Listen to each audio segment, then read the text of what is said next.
Hi, I'm Helise Lieberman, the director of the Taube Center here in Warsaw, and welcome to this special edition of TJHT Talks. It's special because we are partnering with the Warsaw Jewish Film Festival. We're delighted to see so many familiar names on our registration and so many new ones as well. For all of you who are joining us for the first time, witamy, bruchim habaim, and welcome. We hope that you will join us often and will enjoy this evening's amazing discussion. We are joined by donors, scholars, institutional colleagues, and representatives from partner organizations around the world. And I want to extend a very special warm welcome to Tad and Diane Taube of Taube Philanthropies, Helen Nash, and Irene Pletka, as well as colleagues from Europa, Claims Conference, and the National Coalition Supporting Eurasian Jewry. My name is Magda. I'm the head of Warsaw Jewish Film Festival, and I would like to thank you, Taube Center, for inviting our festival to this amazing program. And of course, I would like to thank Roberta, Grossman, and Agnieszka Holland for accepting our invitation and being with us today. I'm sure you will enjoy this program, and please join our screenings one day in Warsaw, maybe next year in the movie theaters. Thank you. Thank you, Magda. Just a note, it's the 18th, as we said, and congratulations. I would like to now ask Shana Penn, the Executive Director of Taube Philanthropies, to join us. Shana. Thank you, Helise and Magda. I'm thrilled to be here and to be able to introduce our two filmmakers. I'm a big fan of the films of both Agnieszka Holland and Roberta Grossman. I can't tell you how many times I've watched each of your films more than once. I'm proud to say. Agnieszka Holland is one of the world's most celebrated filmmakers. Her first film, Provincial Actors, a staple of Polish moral unrest cinema, earned her the International Critics Prize at the Cannes Film Festival in 1980. Later, facing persecution from the communist government, Agnieszka emigrated to France and continued her work on groundbreaking movies such as Europa, which won a Global Globe in 1990. She also received 3 Academy Award nominations for Holocaust films: Angry Harvest, which, by the way, when released in 1984, was one of the first films to examine gender power dynamics in the Holocaust, coinciding with the Holocaust scholarship itself that was just beginning to examine gender. The other 2 Oscar-nominated films are Europa, and In Darkness, a very intense film about an ambivalent Catholic man who helped Jews survive while they were hiding in sewers. Agnieszka's body of work is remarkably wide-ranging, depicting themes of faith and mysticism, other 20th century histories such as the 1933 Stalinist engineered famine in Ukraine, film renderings of literary works such as Olga Tokarczuk's Spore, Henry James's Washington Square, and Frances Hodgson Burnett's classic children's novel, The Secret Garden. And yes, that was also an Agnieszka Holland film. A pioneer in subject matter and formats, Agnieszka is one of the first filmmakers to produce limited film series for cable, such as Burning Bush, which was on Czechoslovakia's suppression of human rights dissent following the 1968 Prague Spring. Roberta Grossman is an internationally acclaimed documentary filmmaker whose feature-length documentaries explore consequential, though oftentimes little-known subjects in Jewish, Holocaust, and social justice histories.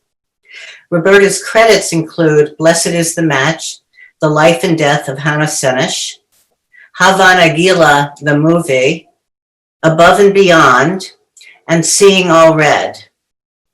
Her 2018 film, Who Will Write Our History, based on Sam Cassell's biography of historian Emanuel Ringelblum, who led the creation of the Warsaw Ghetto Underground Archive, and who Sam spoke at one of the TJHTalks earlier, But her film on the history text became an international box office hit in the documentary genre. Roberta's current film projects focus on the legendary photographer Roman Vishniak and philosopher and civil rights activist Rabbi Abraham Joshua Heschel.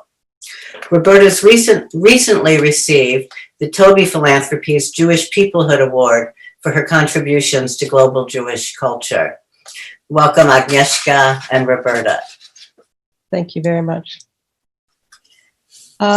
All right. Well, thank you very much for having us here. I'm a little embarrassed to be included in the same introduction with Agnieszka Holland, who, since I've been asked to do this talk, I've had my own Agnieszka Holland Film Festival. I can't say that I've watched all 35 of your films, but I think I made a good dent in them. And I started out as a fan, and I think now I am a devotee. And the reasons are multiple, mainly the humanity, the complex humanity that you bring to your films is so moving.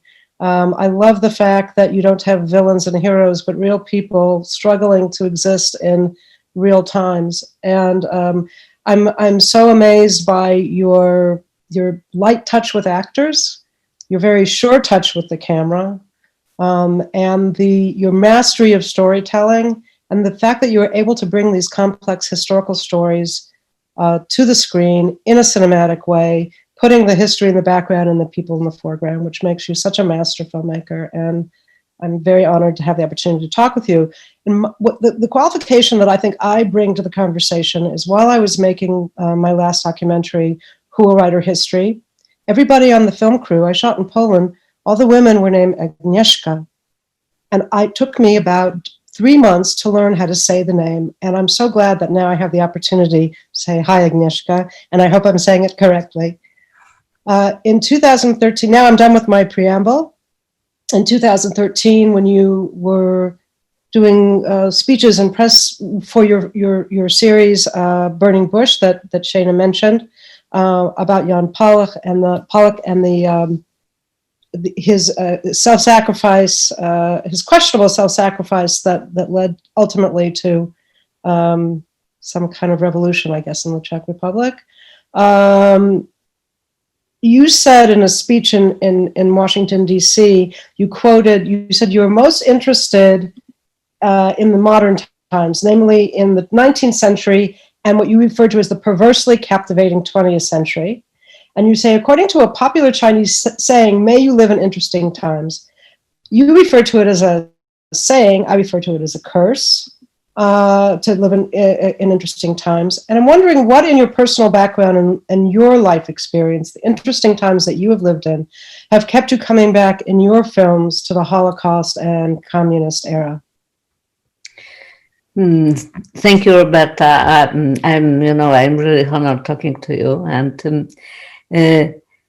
I think that that all times are difficult somehow and interesting somehow. But the first part of 20th century was the time when a lot of issues, challenges, and dangers, which we are living through now, was born, developed, and shown the worst phase of the humanity.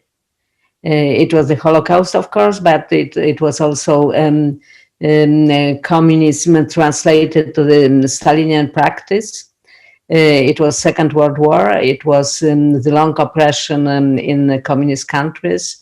It was colonization and decolonization.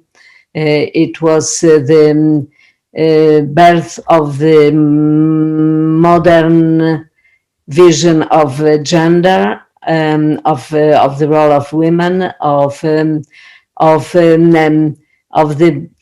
sharing the rights, which started, of course, sooner. It started during the Enlightenment, after the French Revolution, when suddenly the white, wealthy, and Christian men realized that they have to share their rights with another groups of people, slaves, serfs, children. then women, the people of color, and homosexuals, called today LGBTQ, and even in our days animals. So this time I see as a kind of the battle and fight between the growing oppression on one side and the temptations to turn back and to crush what was achieved, and the slow progress of the inclusion, of the openness of the rights, human rights, and living beings' rights, to the new categories. So it's why I find this time fascinating, and I think it's somehow we are rooted. I feel that we are rooted in this period, in this first part of 20th century. And it's not the accident that so many things which are going on now are referring somehow, the people analyzing it or trying to understand the processes we are living through. They are quite often referring to 30s or to 40s or to communism or to fascism. The reference to fascism became very obvious, very relevant somehow, which is dangerous, but in the same time has pushes us to ask the question, if we are unable to invent the new ideologies or new utopias or new dystopias. So anyway, to shorten a bit my answer, I think that the times are interesting. Unfortunately, our life is short, and it's difficult, especially when the things are going so quickly like now, and in such a revolutionary way. Like the internet revolution changed everything practically, and we have also gender revolution. We have the globalization, which is changing the factors of the democracy. So it's very difficult to capture what is the nature of the modernity, what is the nature of today,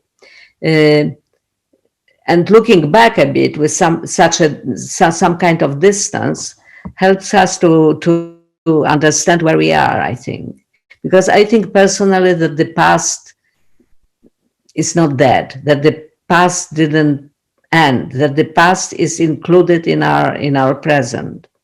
That it is even not the past. What was like, I don't know, 20, 50, even 100 years ago, it's still here.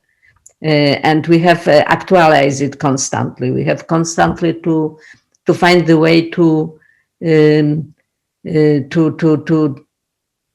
understand and to find the key to the past, because it will somehow enlighten our choices today. Do you think that in making films on historical subjects in which you're exploring these complex times that you say are not past, they're present, and everything that's happened, especially the 19th, 20th century, is so impacting the present day? And I found fascinating the way that you capsulize everything that's gone on in the last 100 or more years as this reaction and, change and reaction. It seems so much that, I can see what's going on in the United States and Poland, other places around the world, very much in that last grasp of white male privilege. And I hadn't really thought about the connection to what's going on in the United States to the German reaction. Of course, I've always thought that we're currently living under a fascist regime, but that particular idea of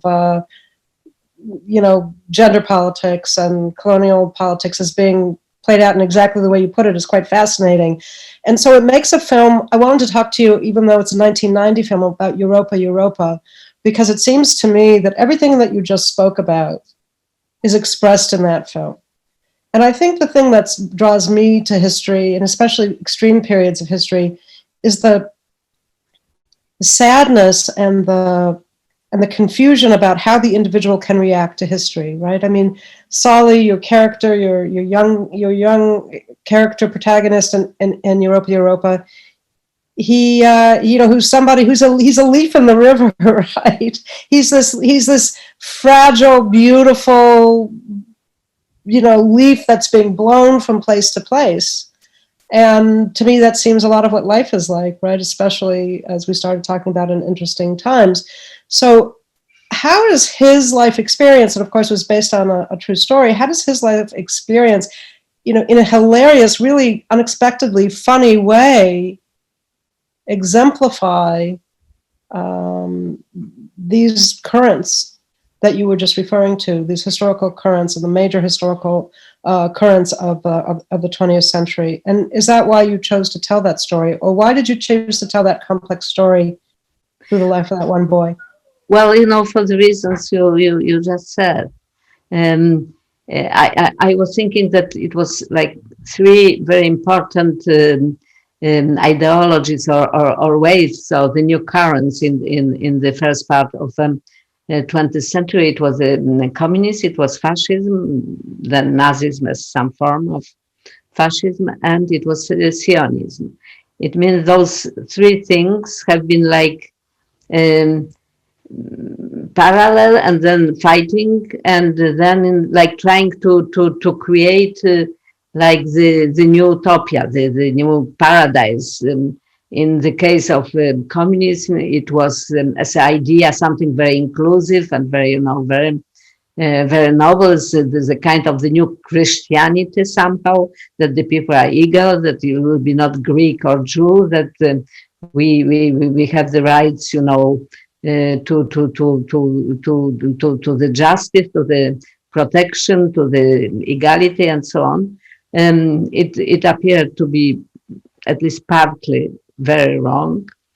Fascism was another side of the heritage of the Christianity. There's like dark side of that.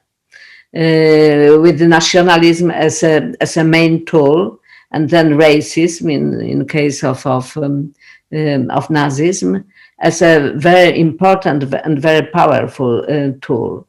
And it became clear that by creating the enemy, the scapegoat, it's possible to organize through the hate extremely efficient system. And then it was this Zionism which tried to this Jewish people who've been living in Europe, in Africa, and then in Americas, with the feeling that they can be always destroyed somehow, that it will be possible to come back to the roots and to create the place where they will be safe, and creates also, taking from different ideas and different utopias, some new society which will be better and more just than the society they are coming from. So, and somehow, those three currents were, when they've been like struggling together and destroying each other, the people, the individuals which found themselves in the middle of that, they became some kind of the toy in the hands of the history, in the hands of the regimes. And that it was like quite typical destiny for the citizen, especially of Central and Eastern Europe, in the first part of 20th century, even longer, even till practically the fall of the communism. And I was interested in that because it was my destiny also. My roots are, I'm half Jewish, half Polish. The family of my father was killed in the Holocaust, most of them. Only one sister survived, and himself being, as a young communist, escaping to Russia, to Soviet Russia. They've been, my mother was in the Polish home army, which is underground, Polish underground. They met after the war. They believed that it's possible to, after the war, to create the more just and right society exactly, where will be not Greek or Jew. They failed, and I was able to observe it as a child, and then as a teenager, and as a young person, and my personal experience was the experience with the communists, with the oppression of the communists. And so what was in the story of Solomon Perel, reflected the experience of my countries, of my region, and also of the generation of my parents, and partly my own generation. And in the same time, I found the story very universal, because it was the story of identity, who we are, what label means us, what is the true core of ourselves. What was incredible when I met Shlomo Perel, it was the way, his honesty. Because what was intriguing in his story, and was very risky, it was very provocative, it was that in some point, he became a Nazi. It means in his heart and in his head, he felt like his Nazi fellows. And if it wasn't one little thing, which was a piece of skin on his penis, he can become the young, devoted murderer like his peers. So I found it very paradoxal and somehow very, magical, that it is your penis which can save your soul. So that's very funny. I'd like to suggest that you said that your parents had this dream, this post-war dream of a new world, and perhaps they failed on a grand level, but they created you, right? And you have such a universalist and a tender view of humanity that you present in your films that perhaps, in some way their idea, lives in you and in your films. Going back to Europa, it's so funny, it's a really funny film. And I guess you intended it, or you realized, of course, that it was a funny story.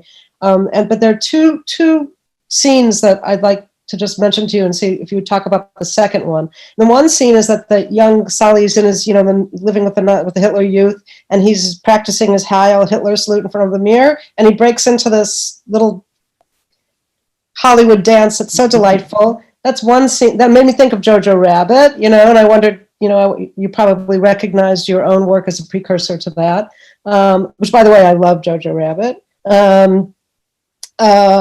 And we could talk about criticism of making light of the Holocaust, so to speak, which is obviously not doing. But the scene that was so moving, the way that you directed it was when Sally is at the very end of the film. Sally, finds himself in a concentration camp.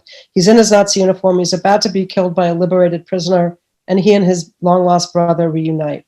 And the way you directed that scene is that the brother is unable to say anything, and he just begins to laugh maniacally, which is another side of the coin of humor, I guess. And I'm wondering, did that happen? Was that a choice you made directorially, or? The first scene, it was the idea of the young actor. It means we've been practicing this scene, and he did something like that, and I said, "It's great, keep going."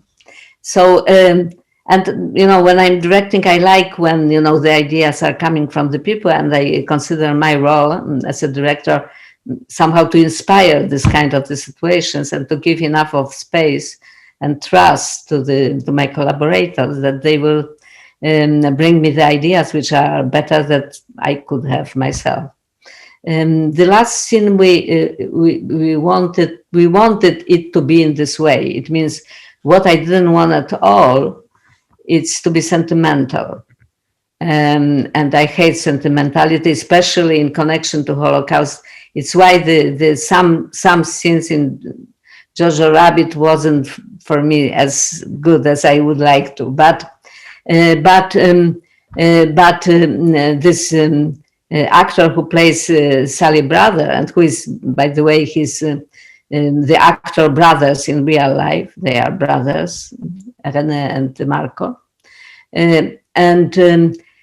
and he started to laugh, which was which was described in the script, and then he didn't stop.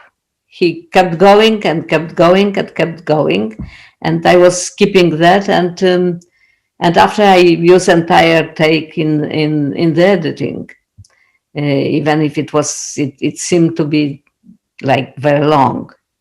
So I think that the general thing, what I would like to, I knew that it would be risky to speak about Holocaust with some kind of humor, and I wanted to make it tragic humor. It means it's the tragedy and the kind of the comedy. And my concept when I was writing script, and one friend was helping me, and it came from the conversations, that it has to be a bit like a philosophical fairy tale, like the philosophical conte, like Voltaire, like Candide, for example, but told in the style of comic books. It means I never didn't want to go too deeply into the psychology. It's supposed to be a bit external, but in the same time, in some moments, we are approaching his soul or his feelings very, very closely. And after we are distancing ourselves and approaching. So I think that it gives some kind of the storytelling energy to the film. But also, what I was afraid, of course, that first I was afraid that the real hero, it means real character, Shlomo Perel, that he will be accused of being, like kind of Nazi. A collaborator. Right. And I didn't want to hurt him, and especially that I admired exactly his honesty and the courage to speak about the darkest moments inside of his own persona. And second thing, I was afraid that the Jewish audience can refuse it as a not noble enough or that it doesn't have enough of gravity. But it didn't happen. It means the film became very, very popular worldly with the Jewish audience especially. And actually one thing happened, and I'm sorry, Roberta, you've been not with me in this moment, because it was, we've been showing this film in 91, 92. And we did like huge tours in several countries, and it was a lot of meetings with the audience. And on the beginning of 90s, it wasn't still so many Jewish survivors who told their stories, because it started quite late, this openness to tell the stories. And this film provoked a lot of people that they came afterward to me and told me their stories. And it was, every time it was like that. It's a fantastic film. Thank you so much. It's an incredible story. But my story, even... and I didn't, I thought that I will remember everything. And of course, I remember nothing except of some like general things, general like conclusions of those stories. But it will be great collection of the, of the real stories. And only who like attacked me that the film is anti-Semitic, it was told it was Germans, German critics, which was kind of funny. So that's very interesting. To leap ahead, what is it, 21 years to In Darkness, something like that, 21 years. In Darkness is not a particularly funny film, unless I'm missing something. It's such a different film. And I'm wondering, obviously it's a completely different experience, different country, everything about it is different, because there are 6 million unique experiences in the Holocaust, plus all those non-Jews who were victims as well. But I'm wondering, did you change, or what brought you to that story? You know, was it, and its seriousness, its literal darkness, your willingness to, pardon the expression, to go there, right? To go to the darkest place, literally underground in a sewer. You know, the metaphor is fantastic, but the experience is horrible, and you don't shy away from it. And and I love that there's not like good Jews, bad Germans, bad Poles, good Jew. You know what I mean? That everything's a little bit mixed up the way that life is. But it's such a different film. I'm not sure what my question is, but can you comment on the distance for you between Europa and In Darkness, and what changed for you in that period of time? It's not that I wanted to make this film, frankly. It wasn't my desire at all. I did before Europa, I did my first Holocaust film, which was very, intimate. It was like 2 characters practically. Angry Harvest, which I think is one of my best films, except that it was very cheaply shot, so it's not very spectacular visually, but I think it's philosophically is probably one of my most important. So I told to myself, I did 2 movies about Holocaust. Shooting the movie like that, but especially rehearsing for it better than me, it's very costly. It means you have to live in this world for quite long time, and it is difficult. And I thought that I did what I did, and that's it. In the meantime, the Holocaust cinema started to flourish. There was many films, mostly Hollywood, but not only. And most of those films have what exactly I not like so much. It means sentimentality and the villains and the good people, and to be successful also some good German, because it sells well apparently. And because there have been the good Germans, of course, I don't want to tell that they've been not, but it was interesting that the films of this, with this element, was somehow easier to sell. And started to embellish Jews, the victims, to the point that they lost the humanity, that they became some kind of the characters like from the books of saints. The hagiography is killing life. So I had the impression that I would like to see the characters real, and to show how survival is difficult, and how difficult it is for everybody, and how painful it is, and how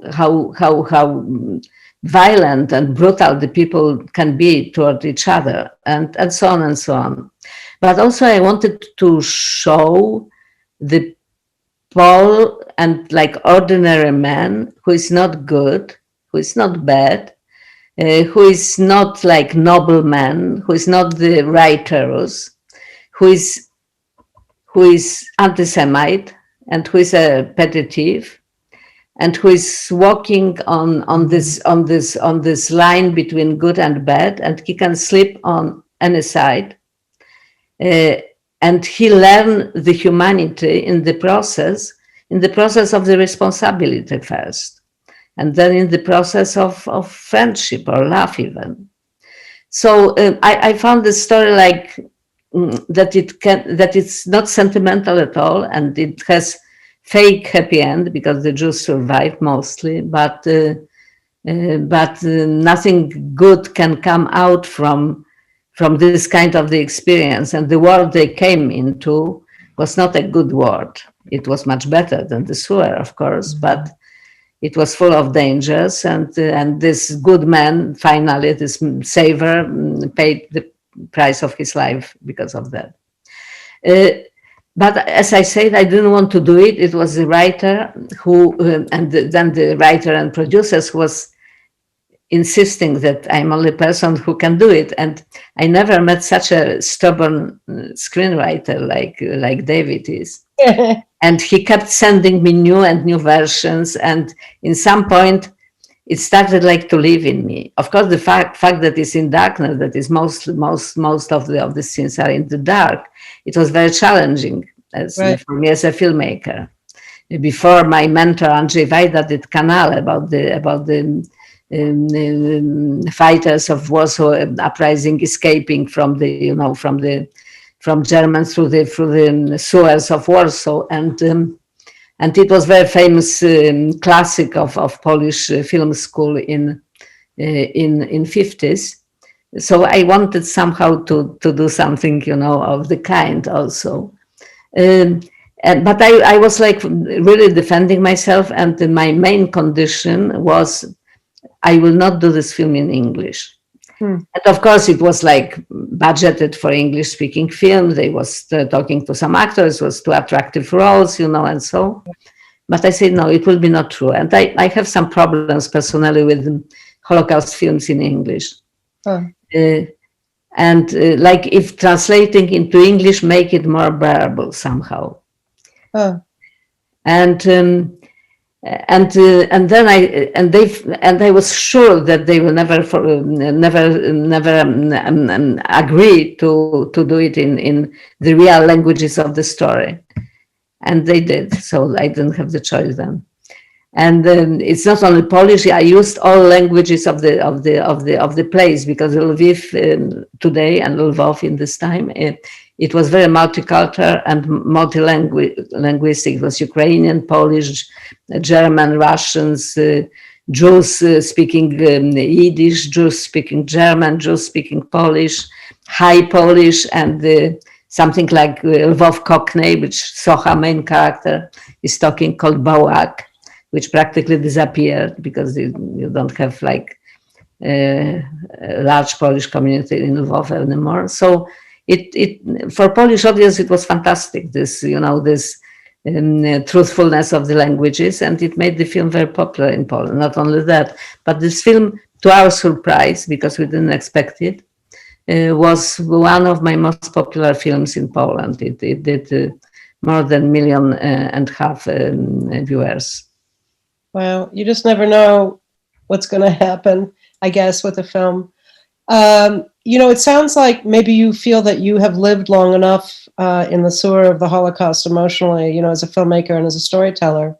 And you mention in this article or the speech that I read, that you feel like the Holocaust, that we filmmakers have addressed the Holocaust, but there hasn't been enough storytelling about the communist period. Which of course you addressed in Mr. Jones, which I was lucky enough to see at the Berlin Film Festival, and thought was fantastic. Just in terms of your future, looking at your future work, are you thinking that you're going to, do you know what your next few films are? I know you're just releasing a new film, or are you looking to maybe plant your garden, or what are you thinking about in terms of historical stories or literary stories? How do you want to spend the next chapter of your life? Like, where do you want to live in your head, in your heart? Well, it's difficult to tell, because COVID and pandemics taught us that we know nothing about the future. So and suddenly it stopped me, because last years I've been so busy that my films have been like going practically together. I finished something and was already in preparation for the next one, and did several TV series in the same time. So I was extremely busy. And after Mr. Jones, I shot another film which premiered. Still, it was very lucky, because it premiered and last Berlin Film Festival, which was the last normal festival before pandemic, called Charlatan, which actually will be representing Czech Republic for international Oscars. And that was historical. That is historical film, but very different to Mr. Jones, with extremely complicated and twisted main character and very twisted destiny, and some interesting layers and subjects, but not Jewish. And I feel now that I would like to make contemporary film, and yes, I would like to make the film with women, strong character. I'm looking for something like that. It will if it will happen, I don't know what will be the cinema, independent cinema after pandemic is difficult to say. Right. I try now. I feel that we are living this interesting time, very intense, and I'm spending my time mostly to watch what's going on in the world, and I have impressions like that I'm watching the TV series, the reality shows, and one in our American presidential elections, another it was Polish presidential elections, and now it's women protests and the awakening of the Polish feminism. Another one is the pandemic and what it does to the states and societies and human beings, and all those changes and the challenges I was talking about at the beginning. They are now in movement, and we don't understand very well where it's heading. We don't know it, but I think the filmmaker is somebody who can feel what's going on underneath, and to capture maybe something which didn't happen yet, but which is coming. So that it will be my ambition eventually. Wonderful. Well, I can't wait to see your next 35 films. And thank you so much for. No. Or how about Enough. We have some questions. So Okay. first I want to thank you, Roberta, for your wonderful, excellent questions, and Thank you. Agnieszka for these very deep responses. And personally, I do hope your next film is about strong women. We need that now. And yes, and I'm wondering, so one strong woman was the protagonist in Spor, in the Olga Tokarczuk based novel that you based that work on, and it's an incredible story. It's also an animal rights theme, and I'm wondering how it was. Maybe you want to talk a little about that film and how it was received in Poland. It was, Olga wrote the novel, which is called "Draw Your Plug Through the Bones of Death." Of course, I couldn't give the title like that to the movie because no one will be able to We'll watch it. Yes, it's the quote from William Blake poem. She wrote it like probably 10 years ago, or even more today, maybe 12. Anyway, quite a long time ago. A few years later, I decided that I would like to adapt it to the movies. I love Olga, I love his writing, and I thought that this novel will be appropriate for the film. And after we spent like over 2 years trying to translate the novel to the film, and it was very difficult, even if we thought that it will be easy because it's some kind of the detective story and a strong character. And it was also difficult to find the money for the film because the people financiers didn't understand what kind of film it is. And finally, I came with the sentence which surprisingly convinced everybody when they've been asking, okay, but we don't understand it is comedy or is it drama, what it is. And I said, it's feministic, anarchistic, ecological thriller with the elements of the black comedy and the fairy tale. And then they say, yes, and what it is.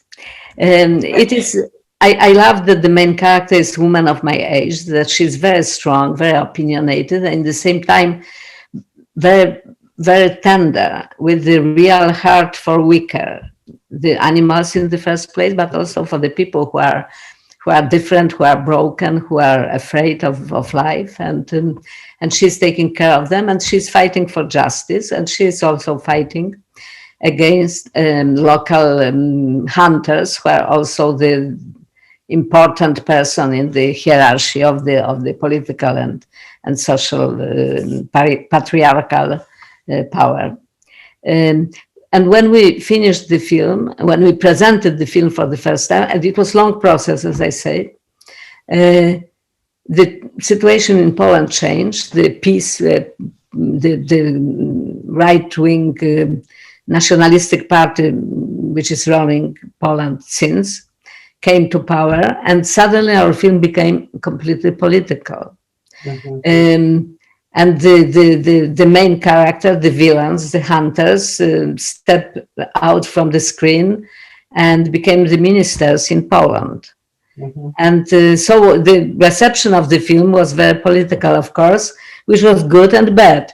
It became the film, and the heroine became the banner for the ecological protests against the government. But in the same time, the half of the population in polarized Poland, who supports exactly the people in power, they didn't come to see the film because a priori they thought that it's against them. So it was the first film when I've seen that this polarization is very bad and very unlucky for the creative people, because it pushes you to take sides. And even if you are not taking sides in your work, you are perceived like that by the propaganda, and the people believe the propaganda. So it was the story of this. Right, very interesting. And it was also politicized even before Olga Tokarczuk was politicized, at the time that she won a couple of years later the Nobel Prize in Literature. And also an interesting development. So we have a few questions about some of your Holocaust films. With Europa, someone is asking, why is Sally singing Hine ma tovu manayim at the end of the film? It has quite a long story. He's singing it to show his somehow that he belongs, that he became the real Jew in Israel. But we shot this scene and chose this song because the film had one more contemporary sequence after the sequence when he meets his brother and they go away telling, and Sally tells what happened to them later. It was the scene when grown-up Sally, it means old Sally, the real Sally, is coming back to Germany to meet his colleagues from the Hitler Youth School, which happened. Actually, he met his colleagues from Wehrmacht, I think, but anyway, few times after when he discovered his story, it means he published his story, he admitted who he was during the war, and met some of his colleagues, and it was some press articles about it. He was invited 2 or 3 times to this kind of the yearly meetings. And when he told me about it, I was like shocked, because he told me, we are meeting, we are eating, they are very, cordial and friendly with me. We are drinking beer, and after we start watch the Nazi videos, and then we start to sing all those old songs. And I shot it. And it was very powerful and terribly disturbing. And then I decided to cut it out, because I thought that the audience seeing this will never forgive the main character and real Sally, real Shlomo. So we cut it out, and the end of that, it was that he's going outside and sings, like, to save himself again, this Israeli song. Thank you. That's fascinating.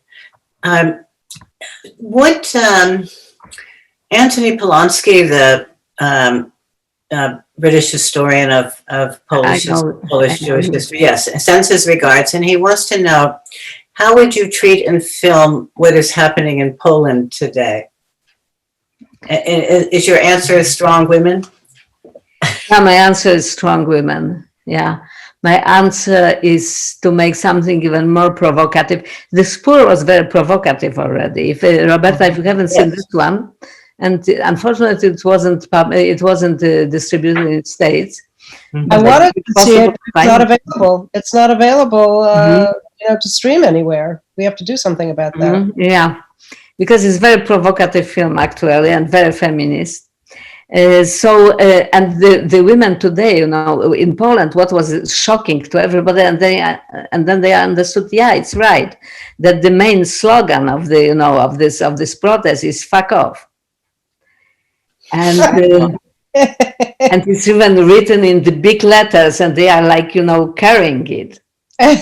So it is really a revolution. So I have to find the way how it's possible to tell the story about it without just being the scribe of the revolution, to try to find out what is behind.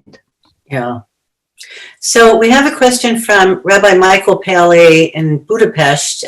He's working at the JDC, and he wants to know, in the film In Darkness, one can see all the 10 plagues, particularly darkness, but even the death of the firstborn. And most of these plagues are suffered by the Jews.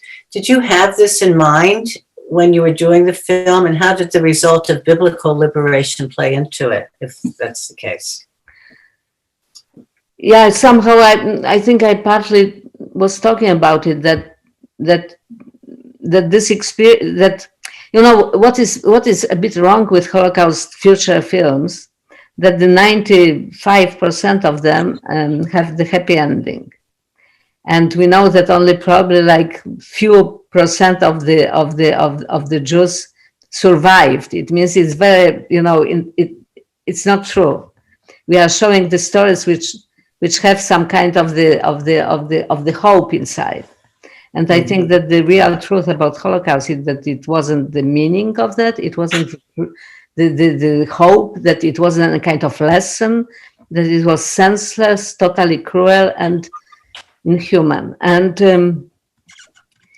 so I wanted to show a bit of that, and even if you survive, even if you go out, even when you after have life, children, normal liface, you are like interiorly terribly damaged. You just cannot be, I don't know, happy. Even if you are happy,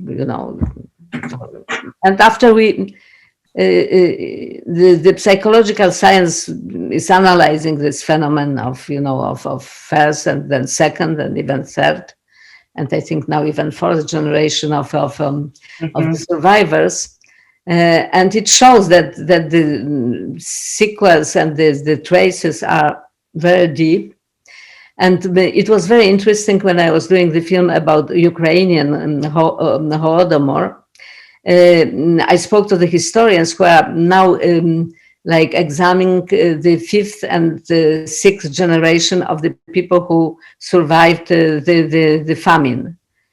And the changes, not only psychologically, but also physiologically, are still very visible. So to do something so terrible to the human beings, to the humanity, you cannot go out easily from that. It lasts. It has this incredible weight which the people and forces and ideologies responsible for that has to be pointed, and they have to really pay for that, if not in any different way, so by our memory. We have time for one more question, and I want to move to some film themes that seem to be a departure from 20th century Europe. And so we're wondering, what led you to direct or create a film based on Washington Square, and then went on to The Secret Garden? And does that have anything to do with the period of time that you were working in Hollywood? Yes and no. It means secret garden. It was, I didn't want to do all the time the movies about Holocaust. I will be dead by now. So, so it was some kind of the of the change also. And Secret Garden was my favorite children book. So Yes, when I okay. understood that I can do something in Hollywood, I thought that it will be good choice because I will be more expert on that the executives which will be trying to to push me to some direction. And actually it was painful process, but I like what came out of that. And that is very dark story, and that is also the story of the identity and oppression and hope. And Washington Square, I did it because I wanted to find what Henry Miller really wanted to tell, and which I didn't find in Harris, which is wonderful film, but it is American revenge story. And I thought that it's not the revenge story, that the real feministic story of the rights of women to have their own identity and not to be only the mirror of somebody's judgment or expectations. So it is very feminist film, which I don't know if you recognize, Shana, but absolutely. With one of my favorite female actors. Right. Yeah. So I want to personally thank you both so much and turn this now back over to Helise and Magda. Thank you. Magda, I'm speechless. Prepared remarks, they are almost just words on a paper. First of all, Shana, thank you for beautifully moderating, managing the questions when I know there are so many more to be asked, and I hope we can all really meet, but meet again. Roberta, thank you for your thoughtful, persuasive, conversationalist questions that had us all anticipating what Agnieszka may or may not say. And Agnieszka, thank you for all of your thought-provoking, stimulating, and engaging answers, which leave all of us, I speak for the TJHTalk team and all the people who have joined us and all the people who will watch the YouTube recording, you've all left us wanting much, much more. So we thank you for your time and your energy and your honesty and bringing so many of those issues that we're all grappling with, whether we're here in Poland or in the United States or anywhere around the world, we're facing every day. And you brought some insight and some thoughtful ways for us to think about it and perhaps put it in a perspective that we too can take action, whether it's here in the streets in Warsaw, whether it's voting around the world. But again, I think the words thank you, I hope you know how embedded they are with our gratitude. Thank all of you. And the man behind the scene. Thank you, Jakub. Thank you, Magda, and thank you, Roberta. Kaya. Thank you, Shana. Thank you. Thank you. Thank you. It's been our pleasure. One more. Just want to thank all of you for joining us and all of you who will watch the YouTube. Please know that this program, TJHT Talks, is supported solely by your donations, and we would like to engage you in the process of supporting so we can continue bringing you such incredible conversations from Poland and around the world. If you could like to contribute, please let us know. We will provide information in the emails that will follow. And if you'd like to make a one-time contribution or a regular contribution to the Taube Center Friends Foundation, we would be most grateful. We're happy to share the other programs that we do, educational and publications. And we invite you to join us next time on December 9th, when our guests will be Professors Nancy Sinkoff and Barbara Kirschenbach-Gimblett. In the meantime, for those of you who will be celebrating or noting Thanksgiving, please do it with full hearts. And please, to all of you, stay safe, stay well, and we look forward to seeing you soon. Dobranoc. Good night. Laila Tov.